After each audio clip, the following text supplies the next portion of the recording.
સુરત મહાનગરપાલિકા દ્વારા લોકોને રેસ્ક્યુ કરીને સોલ્ટેજ હોમ ખાતે મૂકવામાં આવ્યા હતા, જેમાં આજે રાજ્યના ગૃહમંત્રી ખાડી પૂરગ્રસ્ત વિસ્તારની મુલાકાત લીધી હતી.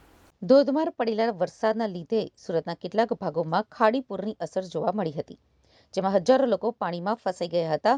જોકે સુરત મહાનગરપાલિકા દ્વારા લોકોને રેસ્ક્યુ કરીને સોલ્ટેજ હોમ ખાતે મૂકવામાં આવ્યા હતા, જેમાં આજે રાજ્યના ગૃહમંત્રી ખાડી પૂરગ્રસ્ત વિસ્તારની મુલાકાત લીધી હતી, જેમાં ભટારના આઝાદનગર ખાતે પહોંચ્યા હતા.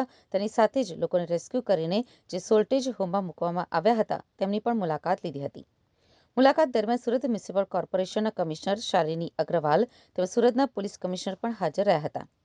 તેની સાથે જ પૂરગ્રસ્ત વિસ્તારના લોકો સાથે રાજ્યના ગૃહમંત્રી હર્ષ સંઘવી દ્વારા તેમની સમસ્યાઓ પણ જાણવાનો પ્રયાસ કર્યો હતો. આ પરિસ્થિતિનો તાગ પણ મેળવ્યો હતો.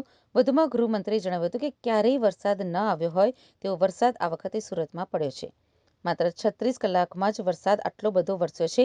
તેમ છતાં સુરત મહાનગરપાલિકાની ટીમ તમામ પ્રયાસો કરી રહી છે અને પાણી ઉતરતાની સાથે જ પાલિકાની ટીમ દ્વારા દવાની છંટકાવની કામગીરી કરાશે.